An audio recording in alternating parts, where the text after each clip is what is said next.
crime wave in Gotham. Other breaking news. Water.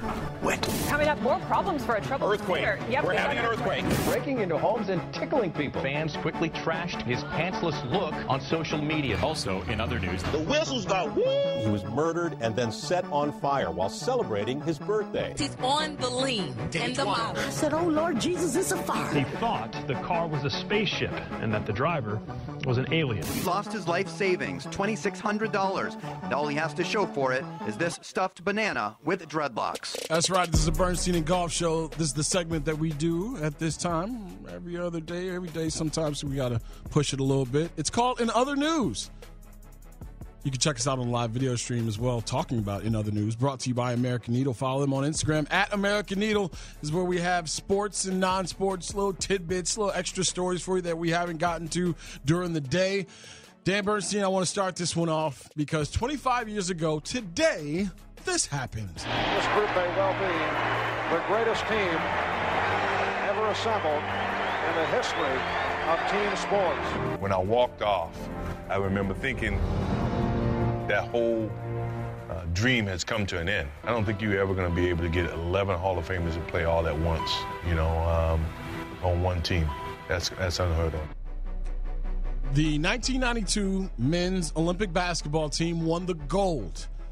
Now, this was the dream team because 4 years prior, you had a little bit less than a dream. And so now you throw all these guys on the same squad. Charles Barkley, Larry Bird, Clyde Drexler, Patrick Ewing, Magic Johnson, Michael Jordan, Christian Laettner, Karl Malone, Chris Mullin, Scottie Pippen. So it's like at the old form in the visiting team scores. Christian Laettner, Karl Malone, Chris Mullin, Scottie Pippen, David Robinson, John Stockton. All right. Let me ask you this, Dan Bernstein. Michael Jordan in that cut from back then said that was the greatest team ever assembled, 11 Hall of Famers all at once. All right, let me take Larry Bird and Magic Johnson out of this equation because at that time, if we remember, Larry Bird was laying on the floor because he was riddled with back injuries. And as we look at it now, looking at the history, Larry Bird was just in awful shape all those years, and his back came back to bite him. And Magic Johnson, 1992, this is when he discovered he had acquired or attained the HIV Congratulations virus. on what you've attained. You have just won the HIV virus. So, and plus Magic was at the end of his career. We saw it in the 91 finals when he could not run up and down with those dogs that were Horace Grant and Scottie Pippen and Michael Jordan. All right, so taking those two guys out and understanding where they were at that stage of their career, Dan Bernstein, I pose this question to you. Is it really the greatest team ever assembled? And if it's not, where does the 2012 USA basketball team rank? Because you know that those old heads love to tell each other because they're all sitting around at the casino telling each other how great they all are. Greatest thing ever. That was when Magic was getting triple doubles. Larry Bird was dropping 25 and 10, making it seem like those two guys. The game changes. I'm a little disappointed. As much fun as it was, and the controversy over Reebok versus Nike, and when we first learned that Jordan was using the American flag to cover a logo, that it would have been so much more satisfying to actually put another collegiate team together and go back and win it, rather than. But could you? Because the world at that point was getting really good at basketball. Barcelonas and understanding there's a lot of pros out here. The Jordan effect too. I mean, Jordan was in his 7th or 8th year. And by that time, you had a lot of kids who were picking up basketballs who were 7, 8 years old. But it really was the nuclear option, though. And then you had Charles Barkley punching the guy from Angola. Remember? Charles Barkley was the best player on that team. Might have been. He was 18 points a game. He was made for that game. And now you look at it. I will say that the 2012 team, pretty damn close. Now listen to these names and listen to where they were in their careers. Carmelo Anthony. You remember what Carmelo Anthony was 4 years ago. Kobe Bryant. In 2012, that means he was in his 15th year. Tyson Chandler, not an all-time great. Anthony Davis. Kevin Durant. James Harden. LeBron James, Chris Paul, Russell Westbrook. I'm counting 8 Hall of Famers. Now, would this team beat that team? That's a great barbershop argument to have. But when we look at it, we talk about the dream team. Not so fast, old heads. It's not that big a separation. Not so fast with every year that goes by. Mike is Mike, right? And then I'll put LeBron there in terms of if you were going to play a game, those two I think would cancel each other out. And then who's going to stick Kevin Durant? Who's going to body up with Russell Westbrook at the point guard position in 1992? Yeah, John Stockton going to stay in front of him? That's what I'm saying. You're going to try to punch him in the nuts? Right. That's what I'm saying. So the teams that were put, and of course those teams were influenced by the 1992 team. A lot of kids' games were shaped by Clyde Drexler and Larry Bird and Charles Barkley and Magic Johnson and Michael Jordan. It's a classic barbershop argument. A Texas man who found an armadillo in his yard last Thursday opened fire on the animal, only to have the bullet ricochet back and hit him in the face. Oh, no. The man went outside around 3 a.m. local time and fired his .38. Cass County Sheriff Larry Rowe said his wife was in the house. He went outside and took his .38 revolver and shot 3 times at the armadillo. The shell deflected the bullets. The man had to be airlifted to a nearby hospital where his jaw was wired shut. The sheriff said they couldn't recover the animal, so its status is unknown. That means that thing ran off. That took 3 slugs from a .38. I was like, not having it today. I'm still standing. Yes. I'm going to shoot that armadillo. I'm tired of these damn dillas in the back. You know what? Honey, get my armadillo gun. It's the classic case of just because you can doesn't mean you should.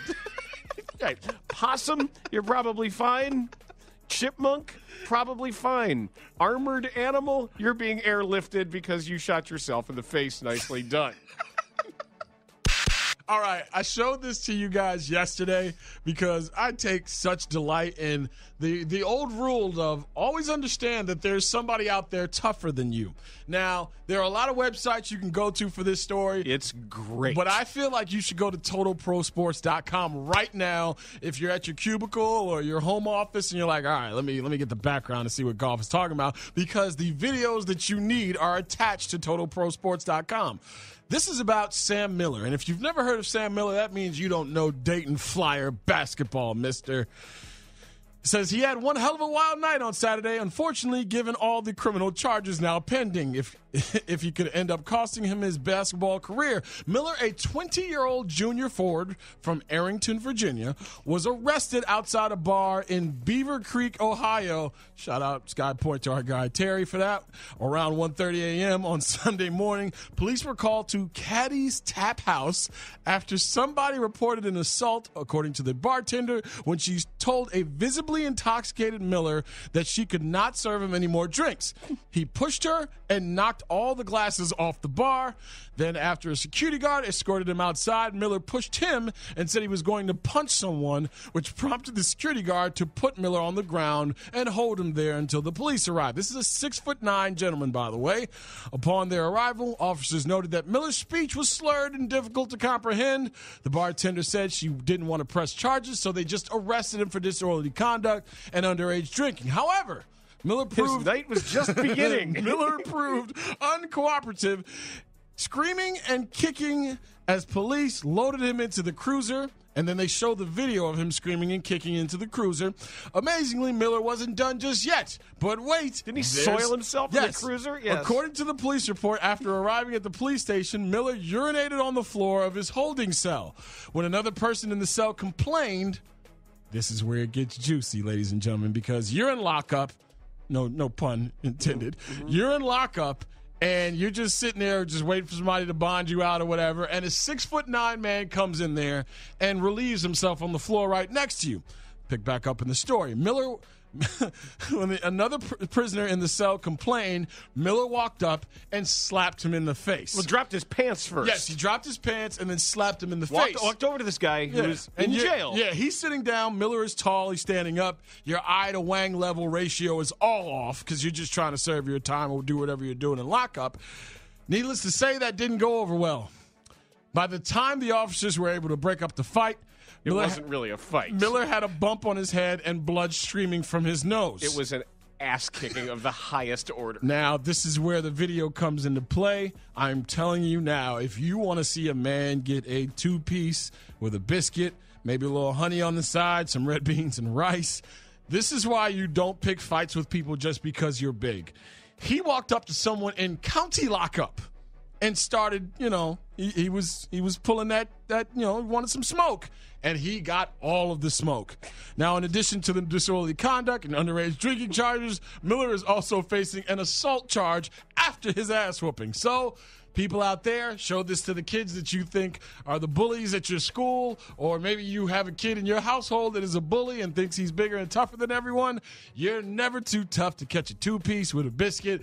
And, ladies and gentlemen, Sam Miller of the Dayton Flyers at 6'9" caught all of it. A married couple. They've been together more than 60 years. They're from Goshen, Indiana. They are one visit away from visiting every single Cracker Barrel restaurant in the United States. Roy Yoder, or is it Ray Yoder, who's 80, and Wilma Yoder, 81, have been to 644 Cracker Barrel Old Country stores, a number that was confirmed by a company spokesman. The last one on the Indiana couples list to check off, although they say they'll keep going as long as new ones are open, is the Cracker Barrel in Tualatin, Oregon. And Ray Yoder said it was just nice to have a place like home to visit while he's on the road. He worked as a driver, and he would visit the restaurant and general stores while traveling across the country in the 1960s. So they're always along the main interstates. You'd have to have your eyes closed to miss them. And they started tracking their Cracker Barrel adventures, and they realized they were onto something, and they had the thought of, let's see if we can do them all. They once did 10 restaurants in a single day while driving from Orlando, Florida to Canada. Hey, wow, whatever keeps you together. And whatever keeps you alive. It's like those stories of the people who have like a shot of Jack and a cigarette a day, and the person is like 98 years old. And once they stop, it's just over. Right. See, I think that the Cracker Barrel is kind of the MacGuffin here. They obviously like traveling together. Right. And here's truth be told, I like Cracker Barrel. I'm down with it. I went to the Cracker Barrel that was in Arizona for spring training. Their turnip greens are legit. Oh, I've never.